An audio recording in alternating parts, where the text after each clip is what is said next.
Hello students, आज हम प्रतीपगमन में ऐसी स्थिति लेने जा रहे हैं जब प्रश्न में समीकरण दी गई हो और हमें पहचानना हो कि समीकरण x ऑन y है या y ऑन x है। विभिन्न जो गुणांक हैं जैसे प्रतिपगमन गुणांक x ऑन y, प्रतिपगमन गुणांक y ऑन x या सहसंबंध गुणांक और माध्यों या प्रसरण या प्रमाण विचलन की गणना करने को कहा गया हो, तब हमें प्रश्न को किस तरीके से हल करना चाहिए इसको आज हम समझने का प्रयास करेंगे। अगर आपको ध्यान है तो हमने पिछले टॉपिक्स में, पिछले वीडियो में हमने इस बात का उल्लेख किया है, समझा है इस बात को कि अगर हमें कोई इक्वेशन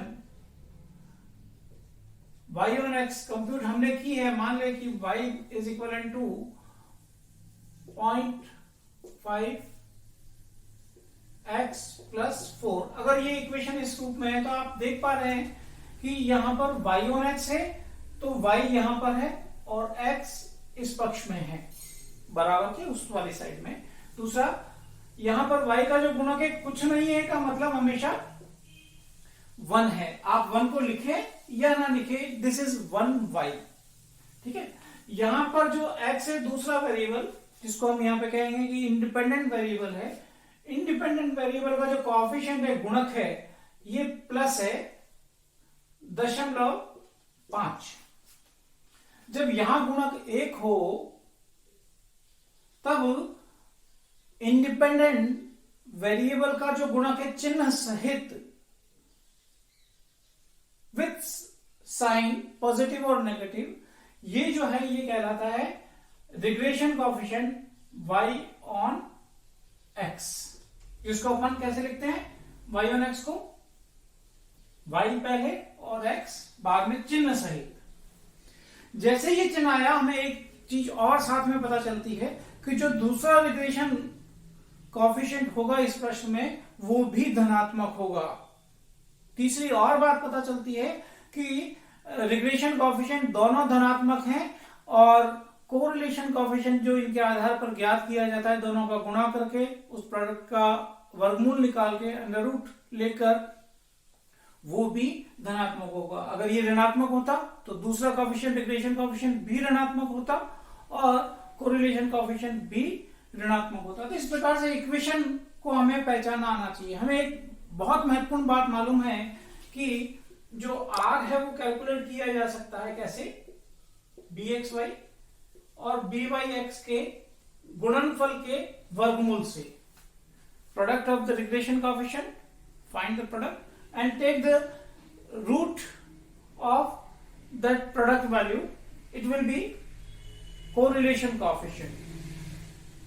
अगर ये धनात्मक है तो r भी धनात्मक होगा, अगर ये ऋणात्मक है तो r भी ऋणात्मक होगा। यानी कि तीनों के चिन्ह जो है वो समान होंगे, या तो प्लस प्लस प्लस r का, bxy का, byx का, या फिर माइनस माइनस माइनस। एक बात ये, और दूसरी बात जो है वो ये कि जो ये कुछ भी वैल्यू आए, लेकिन जो r की जो लिमिट है वो है प्लस माइनस 1। r का जो वैल्यू है वो -1 से कम नहीं हो सकता और +1 से ज्यादा नहीं हो सकता। It varies in between -1 and +1। इसका मतलब क्या हुआ कि जो दो कोएफिशिएंट है रिग्रेशन के, इनका जब आप गुणा करेंगे इन दोनों को, तो वो चाहे वो गुणनफल और चाहे उसका रूट जो भी, क्योंकि गुणनफल हमेशा छोटा और उसका अंडर रूट करेंगे तो बड़ा हो जाएगा, क्योंकि दशमलव में वैल्यू आती है। इसलिए जैसे यहाँ पे 4 है, 4 का अंडर रूट करेंगे तो 2 हो जाएगा, ये तो हुआ छोटा। और 0.4 है तो 0.4 का रूट करेंगे तो 0.4 से बड़ा आएगा, है ना। तो इन दोनों का जो गुणनफल है वो 1 से ज्यादा नहीं होना चाहिए, या यूं बोलेंगे इन दोनों के गुणनफल का जो रूट है, अंडर रूट है, वो भी 1 से ज्यादा नहीं होना चाहिए। तो इस बात को हमें ध्यान में रखना पड़ेगा जब भी प्रश्न में हमें रिग्रेशन इक्वेशंस दी हुई हो और हमें पहचानना हो। मैं एक एग्जांपल लेता हूं। मान ली कि एक इक्वेशन ये दे रखी है 2x plus y is equivalent to 16 and 2x plus 5y is equivalent to 20। तो हमें कौन सी x on y होगी, कौन सी y on x होगी, ये हमें पहचानना है। तो इसके लिए आसान तरीका है, देखिए x और y का गुणक कुछ नहीं है, मतलब 1 है। किसका गुणक बड़ा है? x का गुणक बड़ा है, ये तय कीजिए आप। पहली स्टेप है ये, फर्स्ट स्टेप में x का गुणक बड़ा है। इसमें देखिए, इसमें गुणक किसका बड़ा है? इसमें y का गुणक बड़ा है। तो ये सिंपल हो गया कि ये x का गुणक बड़ा है, इसलिए x on y, और इसमें y का गुणक बड़ा है, इसलिए ये y on x कहलाएगी। और फिर इसको कन्वर्ट कर लीजिए किसमें, कि लेफ्ट साइड में सिंगल x रह जाए इसमें, और इसमें लेफ्ट साइड में सिंगल y रह जाए। वो इक्वेशन आपकी बन जाएगी x on y और y on x रेस्पेक्टिवली। लेकिन अगर ऐसा नहीं हो कि दोनों में समान नहीं हो तो क्या करेंगे? तो उसके लिए हम पूरा एक प्रश्न ही ले लेते हैं और उसको सॉल्व करते हैं। मान लीजिए पहली इक्वेशन दे रखी है x plus 2y minus 5 is equal to 0। मैं बजाय नीचे लिखने के राइट हैंड साइड में लिख रहा हूं। दूसरी इक्वेशन अपने को दे रखी है, मान लें कि 2x प्लस दोनों में समान होना चाहिए, यानी कि यहां पर अपन मान लेते 3y minus 8 is equal to 0। तो वही नियम अगर अपन वापस लगाएं स्टेप नंबर 1, तो इसमें किसका गुणक बड़ा दिख रहा है आपको? x का गुणक है 1, कुछ नहीं मतलब 1। तो यहां पे गुणक किसका दिख रहा है? y का बड़ा दिख रहा है। और यहां पर गुणक किसका दिख रहा है? यहां पर भी y का गुणक ही बड़ा है। Coefficient of y that is 3 is more than coefficient of x that is 2। तो दोनों तो संभव नहीं है कि दोनों y on x हो। एक x on y होगी, एक y on x होगी। तो हमें फिर दूसरी ऐसी इस स्टेप में जब दो तय नहीं हुआ, एक x और एक y नहीं आया, तो हमें सेकंड स्टेप अपनाना है। किस वेरिएबल का गुणक आनुपातिक रूप से ज्यादा बड़ा है? तो देखिए इसमें y का गुणक बड़ा है, और आनुपातिक रूप से कैसे निकालें? तो इसका गुणक है 2 और x का गुणक है 1, यानी कि ये 2 गुना है। y का गुणक x के गुणक की तुलना में 2 गुना बड़ा है।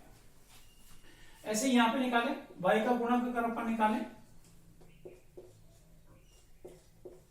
तो 3 और x का गुणक है उसका भाग दें 2, 1.5 गुना बड़ा है। Coefficient of y is 1.5 times of coefficient of x। It means जिसमें गुणक बड़ा है उसको सिलेक्ट करें। It will B y on x and alternatively the another equation will be called x on y। यद्यपि y का गुणक ही बड़ा है, लेकिन आनुपातिक रूप से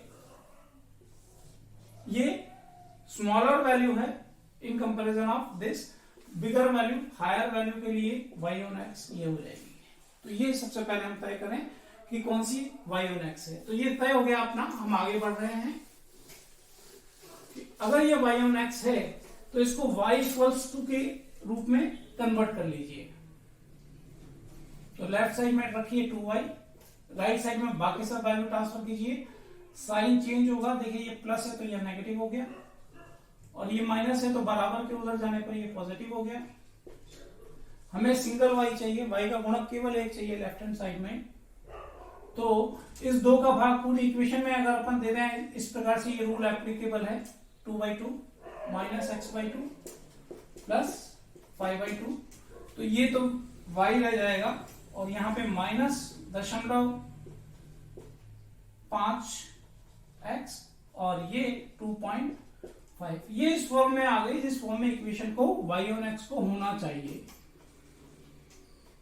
single y in left hand side and all other values in right hand side of the equals to sign।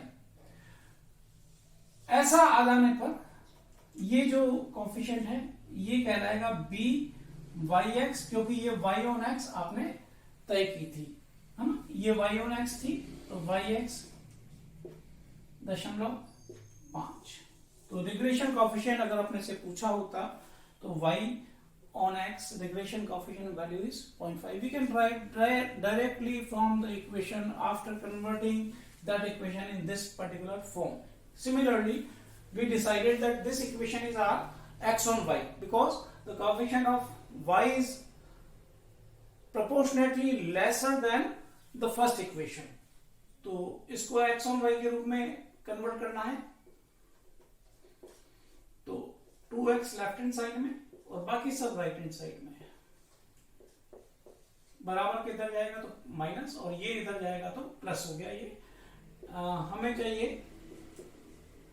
Coefficient x का सिंगल 1, तो डिवाइड होल इक्वेशन बाय 2।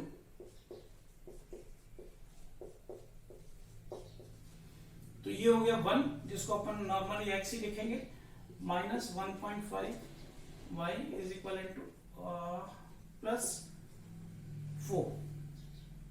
ये हो गया x ऑन y, जिसमें लेफ्ट हैंड साइड में single x है, इसका coefficient कुछ भी नहीं है और इसका जो साइन है वो पॉजिटिव है ना। सिंगल होना चाहिए कोएफिशिएंट और पॉजिटिव होना चाहिए कोएफिशिएंट। ये दोनों होने पर जो इंडिपेंडेंट वेरिएबल है y, उसका coefficient with sign minus 1.5 is regression coefficient. x on y है, x पहले और y बाद में कहलाएगा। ये अभी हम डिस्कशन कर चुके हैं कि अगर ये नेगेटिव था तो ये भी नेगेटिव होना चाहिए, जो कि है। इसका मतलब probably these are the correct values. Further अगर हमें रिग्रेशन कोएफिशिएंट के बाद में ये पूछा है कि कंप्यूट कोरिलेशन कोएफिशिएंट, तो correlation coefficient we can compute by using bxy byx. Correlation coefficient can be computed by using this formula, under root of product of two regression coefficient. Regression coefficient पहला वाला bxy minus 1.5 और दूसरा वाला 0.5, इसका हम root करें। देखिए मैंने यहां साइन अभी तक नहीं लगाया है, और जैसे ही मैंने ये देखा कि दोनों तरफ नेगेटिव साइन है, तो बाहर मैंने इसको दोनों में से प्लस और माइनस में से केवल नेगेटिव साइन रख लिया। अब आप क्या करें, इसका अंडर रूट निकालें, तो ये अंडर रूट आ जाएगा 0.75 और फाइनली आर के जो वैल्यू है वो -0.866 अगर हम काम में ले रहे हैं कैलकुलेटर, और इससे ये वैल्यू आ गया। This is again negative, this is again negative. All the three coefficients are negative. 2 regression coefficient and 1 correlation coefficient. अगर अपने से ये पूछा है तो ये कंप्यूट हो गया, and it must be lesser than equal to +1 and higher than equal to -1. इसको हम यूं शो कर सकते हैं, the limits of correlation coefficient is 1. तो ये एक के इनके बीच में आ रहा है, मतलब कि ये जो आपने माना था कि ये y on x है और ये x on y है, ये सही हो गया। आप उल्टा करके देखिएगा प्रैक्टिस में, इसको आप y on x मानिएगा, इसको आप x on y मानिएगा इस सवाल में, तब आप पाएंगे कि जो कोरिलेशन कोएफिशिएंट है उसका वैल्यू एक से ज्यादा हो जाएगा, तो वो गलत है। इसलिए पहले से ही आप स्टेप नंबर 1 और 2 अपनाएं, किसका कोएफिशिएंट बड़ा है और आनुपातिक रूप से बड़ा है, उसके आधार पर आप तय करें कि कौन सी y on x है, कौन सी x on y है। नहीं तो यहां तक कैलकुलेशन करने के बाद हमें पता चलेगा, वो भी तब जबकि ये हमें ध्यान में आ जाए कि 1 से कम आना चाहिए था ये वैल्यू, तब पता चलेगा कि ये सारी कैलकुलेशन गलत हो गई। तो पहले से step number 1 and step number 2 आप अपनाइए, किसमें किस वेरिएबल का गुणक बड़ा है, और अगर दोनों में समान वेरिएबल का गुणक बड़ा निकले तो आनुपातिक रूप से किसका बड़ा है, उसको पहले उस डिपेंडेंट वेरिएबल की इक्वेशन मान लीजिए, वो डिपेंडेंट वेरिएबल हो गया, और राइट हैंड साइड में इंडिपेंडेंट वेरिएबल का दूसरा वेरिएबल को राइट हैंड साइड में शिफ्ट कीजिए। इसी प्रश्न में और पूछा जा सकता है हमसे कि अगर हमसे ये पूछा जाए कि ये दो इक्वेशन हमें दे रखी थी, अभी भी मानते हैं ये दोनों इक्वेशन है, और अगर हमसे ये पूछा, अभी हम रिग्रेशन कोएफिशिएंट कंप्यूट कर चुके हैं ना, ये आपको ध्यान है, अगर हमसे ये पूछा कि अगर प्रसरण x का अगर 16 है तो प्रसरण y का ज्ञात कीजिए। तो प्रसरण का मतलब क्या हो गया, variance of x is 16, variance of y we have to determine, we have to decide by using various steps। अगर ये दे रखा है, इसका मतलब हम ये कह सकते हैं कि standard deviation of x is under root of 16 से 4। तो पहले हमें स्टैंडर्ड डेविएशन ज्ञात होगा, फिर हम प्रसरण कंप्यूट कर पाएंगे। तो चाहे आप रिग्रेशन कोएफिशिएंट x और y यूज कीजिए, चाहे आप y ऑन x यूज कीजिए। एक फार्मूला अपने पास में है r, ऊपर स्टैंडर्ड डेविएशन ऑफ x और नीचे स्टैंडर्ड डेविएशन ऑफ y। या फिर इसमें अगर अपन करें तो r ऊपर स्टैंडर्ड डेविएशन ऑफ y पहले और बाद वाला नीचे स्टैंडर्ड डेविएशन ऑफ x, बाद वाला नीचे। तो दोनों में से कोई सा भी फार्मूला आप काम में लीजिए, चाहे xy वाला और चाहे yx वाला, हम डिटरमाइन कर पाएंगे। देखिए अभी हमने कंप्यूट किया है। ये ले लेते हैं, चाहे yx ले लें,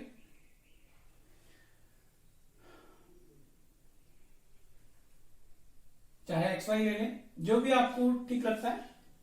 अभी हमने रिग्रेशन कोएफिशिएंट दोनों इक्वेशन से कंप्यूट कर लिए थे। byx आया था 0.5 नेगेटिव और xy आया था 1.5 नेगेटिव। ये था अपने वैल्यूज। byx था, हाँ, इन दोनों इक्वेशन से अपन ने निकाला था byx और by। हम चाहे जो काम में ले लें, तो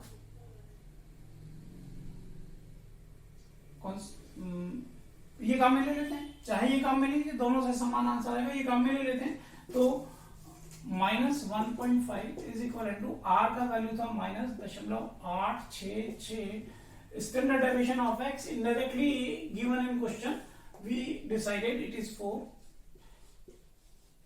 पहले एसडी ऑफ y आ जाएगा, इसको कैसे लिखेंगे, तिरछा गुणा कर लीजिए। कुछ गलत हो गया अपना, अपन ने bxy जो कंप्यूट किया था, bxy वो था 1.5, ठीक है ना। तो ठीक है, ये मेरा ख्याल है। हाँ, तो एस डी ऑफ वाई अगर अपने को निकालना है, तो ये इससे तिरछा गुणा होगा, इधर 0.866 इंटू 4, तो S D minus sign cancel हो जाएंगे दोनों साइड के। S D of Y is into 4 divided by 1.5। इसको हमें सॉल्व करना पड़ेगा, हम इसको सॉल्व कर लेते हैं कैलकुलेटर से। 0.866 into 0.866 multiplied by 4 equals to divided by 1.5, the value comes 2.31 approximately। और हमसे क्या पूछा था, वेरिएंस। तो वेरिएंस क्या हो जाएगा, एस डी का स्क्वायर यानी कि 2.31 का स्क्वायर यानी कि 2.31 5.34 अप्रोक्सीमेटली। तो जो आपने से पूछा वो कंप्यूट हो गया ये। तो अगर प्रसरण दे रखा हो या एसडी दे रखा हो तो हम कंप्यूट कर सकते हैं। अगर हम इससे कंप्यूट करते तो भी समान वैल्यू ही आती, ठीक है। और मान लेते हैं, एक और सिचुएशन और मान लेते हैं कि अगर हमसे ये पूछा गया कि इस प्रश्न में माध्य ज्ञात कीजिए x का भी और y का भी। तो बहुत सिंपल है कि दोनों इक्वेशन को आप सॉल्व कर लीजिए, जो x और y के वैल्यू आएंगे वही क्रमशः x और y के माध्यम मूल्य कहलाएंगे, मीन वैल्यूज कहलाएंगे। क्यों? क्योंकि पूरी सीरीज को ये इक्वेशन रिप्रेजेंट कर रही है। तो इसमें जो x का वैल्यू है वो पूरी सीरीज को औसत रूप से जो प्रेजेंट करता है वो माध्य होता है। तो दोनों को सॉल्व कीजिए। देखिए इसमें x का गुणक है 1, इसमें है 2। अगर हम x के गुणक को बराबर करना चाहते हैं तो इस पहली समीकरण को 2 से गुणा करके वापस लिखिए ताकि ये बराबर हो जाएगा। तो मैं इसको लिखा हूं, इक्वेशन नंबर 1 को 2 से गुणा करने पर 2x plus 4y minus 10 is equal to 0, ये हमारी होगी पहली समीकरण। वापस से इसी को 1 नंबर ही कहा है मैंने। दूसरी समीकरण इसके नीचे लिखिए, ये हो गई दूसरी समीकरण। यहां पर पहली समीकरण में से दूसरी समीकरण को सब्ट्रैक्ट कर दीजिए। इससे क्या होगा, जो बाद में लिखी हुई दूसरी समीकरण है इनके सारे ही कंपोनेंट जितने भी है सबके चिन्ह बदलेंगे। ये प्लस है तो माइनस हो जाएगा, ये भी प्लस है तो माइनस हो जाएगा, ये माइनस है तो इसको हम प्लस पढ़ेंगे क्योंकि माइनस माइनस से गुणा होके प्लस हो गया और इधर 0 ही है तो ये कैंसिल हो गया। 4y में से 3y को घटाएंगे तो 1y, और माइनस 10 में से प्लस का 8 करेंगे तो -2 is equal to 0, y is equal to 2 से y bar is equal to 2। ऐसे ही दूसरी इक्वेशन, इसको किसी भी इक्वेशन में रख दीजिए y का मान। पहली में ही रख देते हैं अपन, 2x प्लस 4 इंटू y का वैल्यू है वो है 2 minus 10 is equal to 0, 2x plus 8 minus 10 is equal to 0, 2x minus 2 is equal to 0, and 2x is equal to 2, x is equal to 1. So x bar is 1. तो दोनों dependent और independent जो भी variables हैं इस प्रश्न में, जिसको भी जिस स्थिति में जैसा माना जाए उनके माध्य यहां पर हैं। हमें एक बात मालूम है कि पूरी सीरीज को जो रिप्रेजेंट करता है वो माध्य मूल्य होता है। और एक बात और मालूम है कि कब दोनों समीकरण एक जैसी होंगी, अगर आप माध्य मूल्यों का मूल्य, जैसे कि ये आया y का मूल्य अगर दे रखा हो तो x का मूल्य ज्ञात करने के लिए कौन सी समीकरण होती है, x on y। लेकिन अगर माध्य का मूल्य रखना है तो चाहे आप इसको x on y में रखिए, चाहे इसे आप y on x में रखिए, दूसरे वेरिएबल का मान ये आ जाएगा। इसको ऐसे ही अगर x का वैल्यू दे रखा हो, ये मान लेते हैं, तो y का वैल्यू ज्ञात करने के लिए कौन सी समीकरण चाहिए, y on x। तो y on x में रखेंगे तब भी 2 आएगा और x on y में रखेंगे तब भी 2 ही आएगा। ये माध्य मूल्यों की खासियत होती है कि माध्य मूल्य अगर हैं तो किसी भी समीकरण में रखिए, दूसरे वाले माध्य का मूल्य अपने को ज्ञात हो जाएगा। यानी कि किसी सवाल में केवल एक ही इक्वेशन दे रखी हो और आपको यूं लगे कि ये x on y है तो इससे तो हम केवल x का मान ज्ञात कर सकते हैं, तो ऐसा नहीं है। अगर माध्य मूल्य इसमें प्रतिस्थापित करते हैं तो आप उससे y का मूल्य भी ज्ञात कर पाएंगे। तो इस प्रकार से समीकरण दे रखी हूं, विशेष बातों का इनको ध्यान में रखते हुए हमें प्रश्न को हल कर लेना चाहिए। धन्यवाद।